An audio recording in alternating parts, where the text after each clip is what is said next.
एक बार भगवान शिव ने माता पार्वती को उनके पूर्व जन्म का स्मरण कराने के उद्देश्य से इस व्रत के महत्व की कथा कही थी।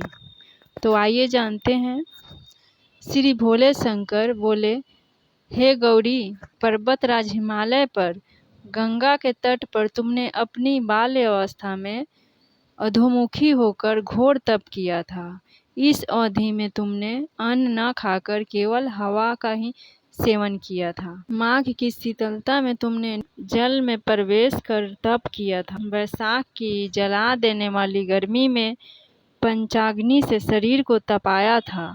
श्रावण की मूसलाधार बारिश में खुले आसमान के नीचे बिना अन्न जल ग्रहण किए व्यतीत किया था। तुम्हारी इस कष्टदायक तपस्या को देखकर तुम्हारे पिता बहुत दुखी और नाराज हुए थे। तब एक दिन तुम्हारी तपस्या और पिता की नाराजगी को देखकर नारद जी तुम्हारे घर पर पधारे। तुम्हारे पिता द्वारा आने का कारण पूछने पर नारद जी बोले, हे गिरिराज, मैं भगवान विष्णु के भेजने पर यहाँ आया हूँ। आपकी कन्या की घोर तपस्या से प्रसन्न होकर वह उससे विवाह करना चाहते हैं। इस बारे में मैं आपकी राय जानना चाहता हूँ।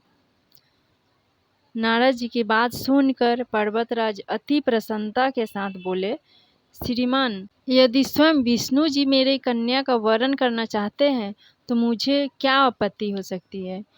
वे तो साक्षात ब्रह्मा है। यह तो हर पिता की इच्छा होती है कि उसकी पुत्री सुख संपदा से युक्त पति के घर की लक्ष्मी बने।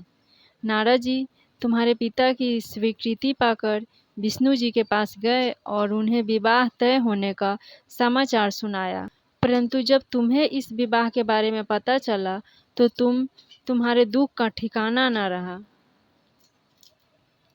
तुम्हें इस प्रकार से दुखी देखकर तुम्हारी एक सहेली ने तुम्हारे दुख का कारण पूछने पर तुमने बताया कि मैंने सच्चे मन से भगवान शिव का वरण किया है, किंतु मेरे पिता ने मेरा विवाह विष्णु जी के साथ तय कर दिया है। मैं विचित्र धर्म संकट में हूँ।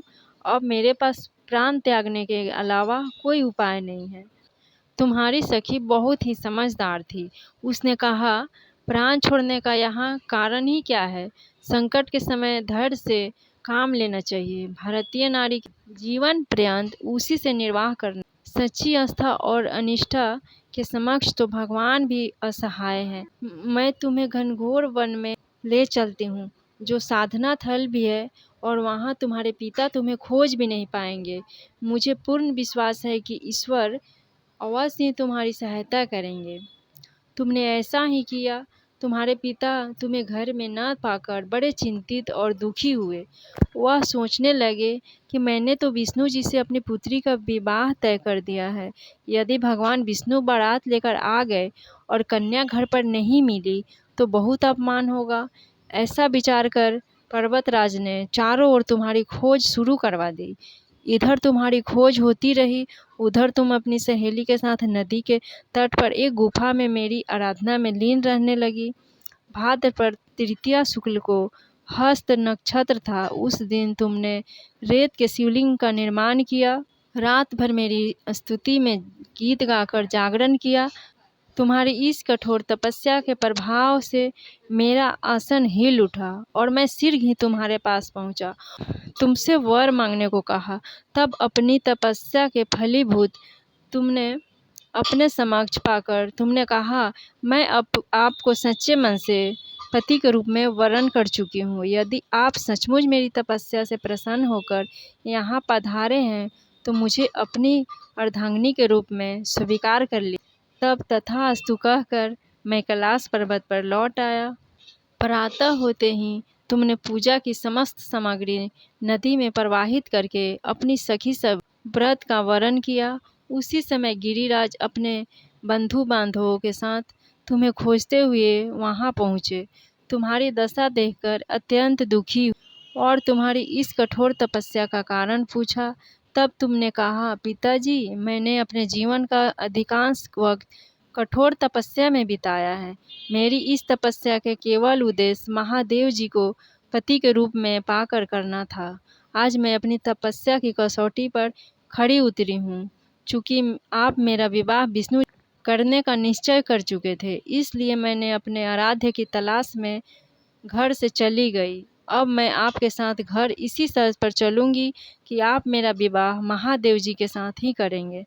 पर्वतराज ने तुम्हारी इच्छा स्वीकार कर ली और तुम्हें घर पर वापस ले गए। कुछ समय बाद उन्होंने पूरे विधि विधान के साथ तुम्हारा और मेरा विवाह करा दिया।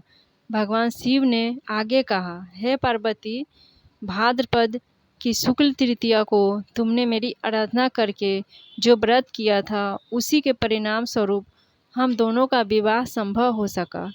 इस व्रत का महत्व यह है कि मैं इस व्रत को पूर्ण निष्ठा से करने वाली सभी स्त्री को मन वांछित फल देता हूँ।